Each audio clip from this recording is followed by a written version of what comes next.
The 2025 Sundance Film Festival has wrapped up, and while there aren't, I would say, a ton of absolute standouts, this is the next big thing. Of course, there are a number of brilliant movies to talk about. Before I dive into the actual top five, I want to give some honorable mentions.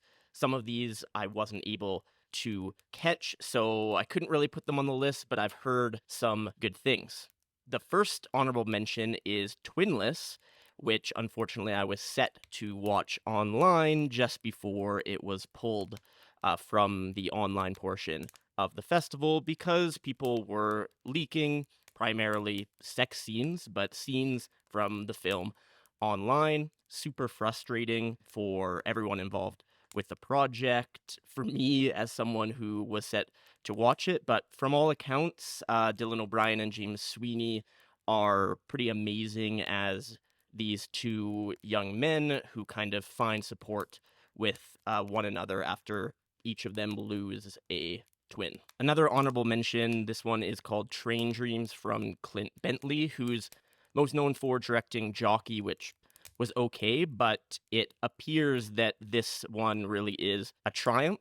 It follows a logger who is working on extending the railways across America, and obviously, because of this, he's separated from his family, and it turns into what appears to be a very tender kind of Western. We have this Western stylized aesthetic, but very intimate, human, and personal about this man's journey and his love for his family.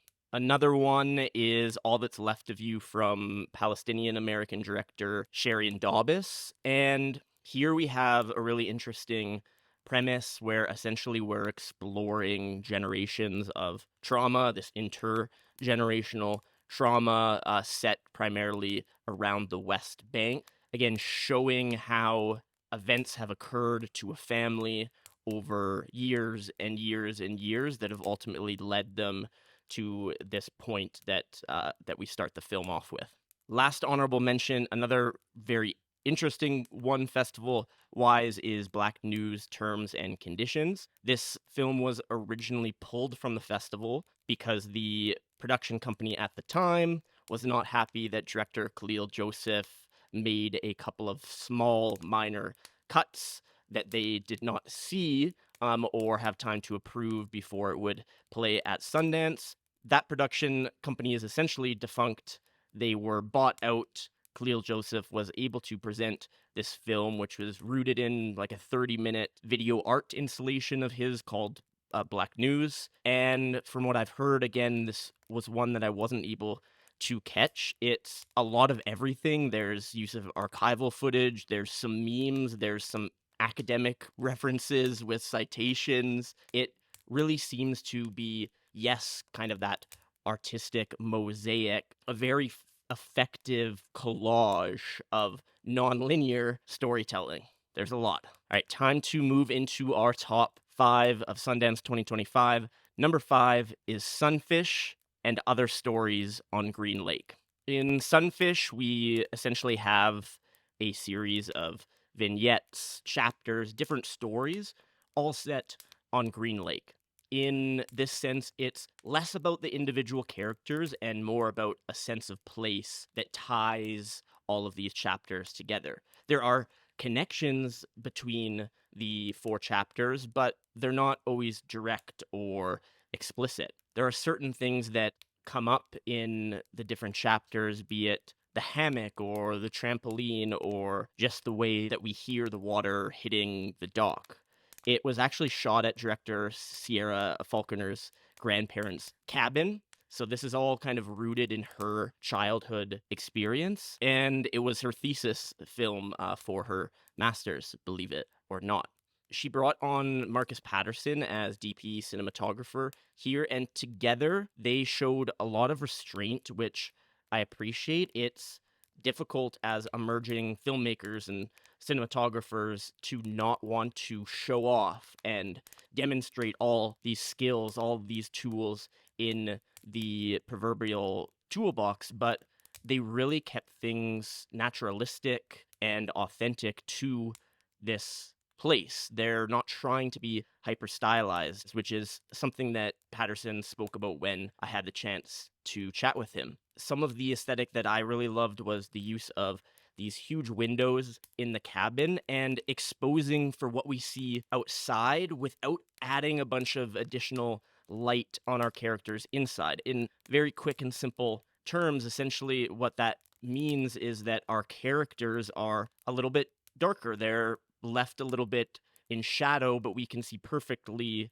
the lake and everything in nature outdoors. It makes us want to go outside. It shows the allure and the draw of the lake. And first instinct is normally to add a bunch of additional lights onto our characters so that they are equally exposed, but they chose again to emphasize this lake as what is really most important. As with any sort of anthology film or series of vignettes, there are stronger and weaker chapters, but Sunfish is fortunate in the sense that the strongest chapters are probably the first and the last, which is exactly what you want to be the case. Number 4 is Omaha.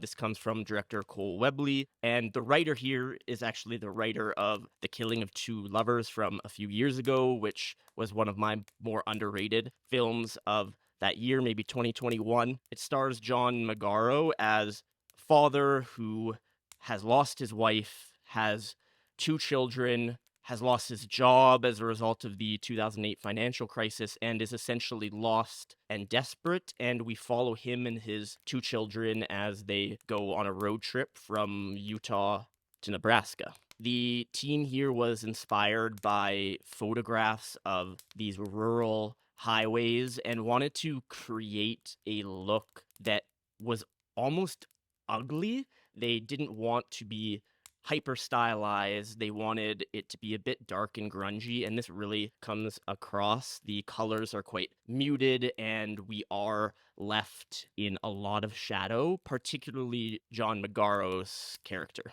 That being said, there are moments of absolute beauty. My favorite probably is a simple scene where we just have these 2 children dancing in front of the headlights of the car.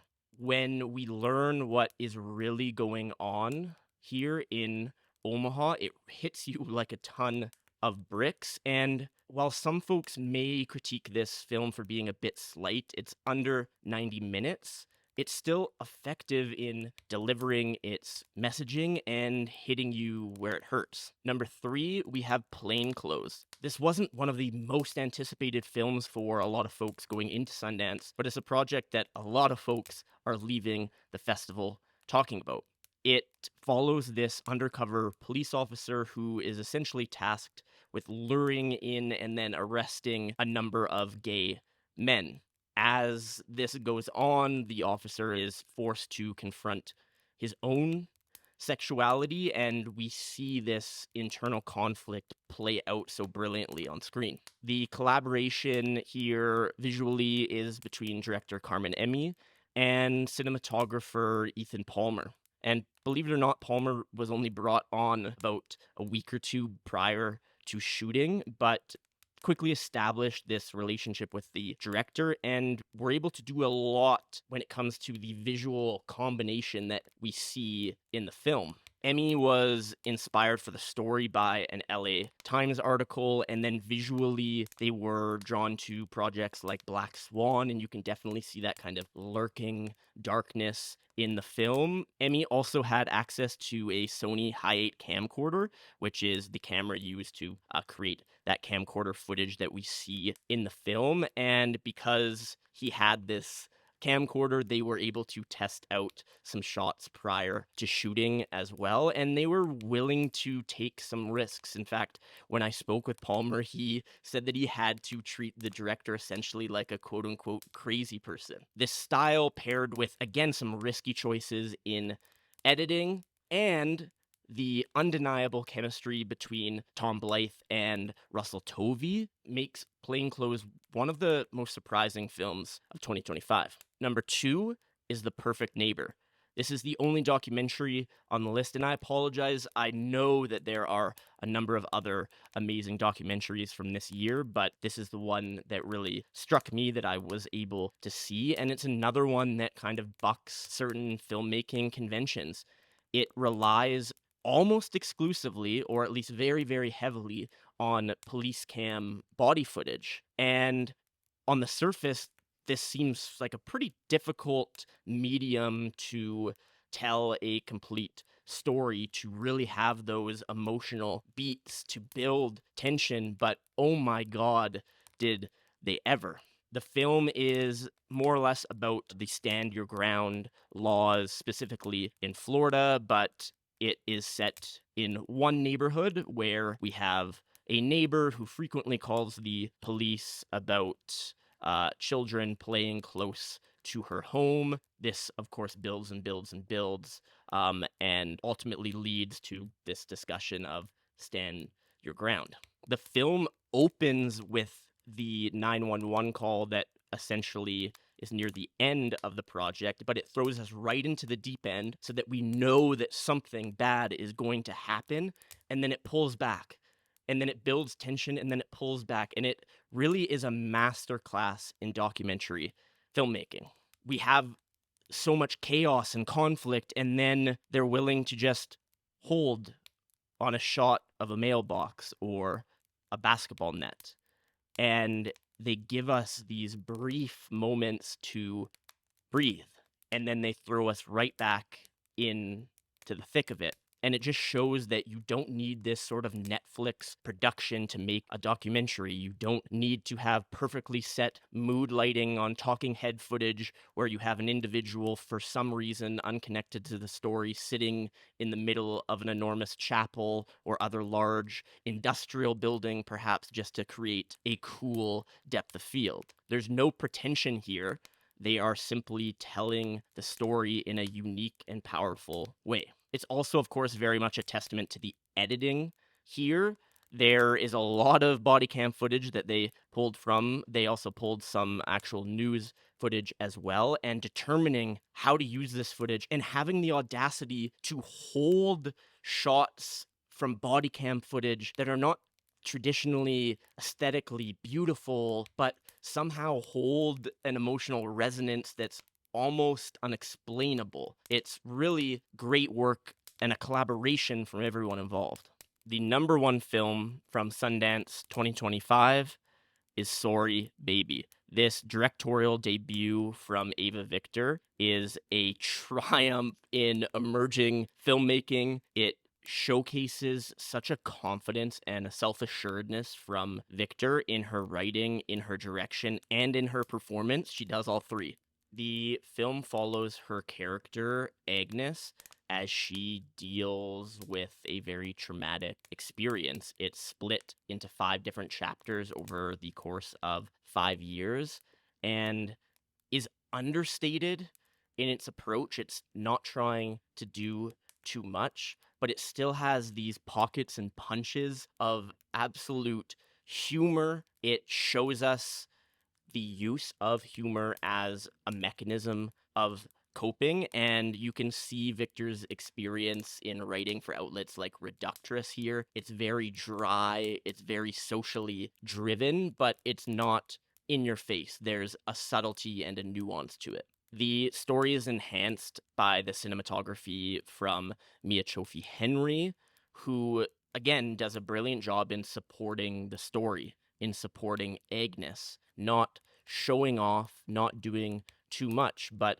again, both Victor and Henry showing restraint here, showing a willingness to make the viewer uncomfortable. Agnes can't escape her pain, her experience, and neither can we. We're forced to sit with her, and we're forced to put ourselves as best we can in her shoes. Oftentimes, Agnes is pushed to the bottom of the frame, or there's a low angle used to make the house in which this event occurs seem more powerful. There are these very minor but important choices. There's a frequent use of doorways and door frames to give our characters a sense of claustrophobia of being trapped in this space. Victor also moves through time with ease. It feels natural. And yes, we are given chapter headings like The Year with the Good Sandwich, again, showing the underlying humor here, but it flows in the way that it should. No chapter kind of stands out as being unnecessary. And overall, Victor is extremely deserving of the Waldo Salt Screenwriting Award, which last year was given to Jesse Eisenberg's A Real Pain, which was my favorite film from last year.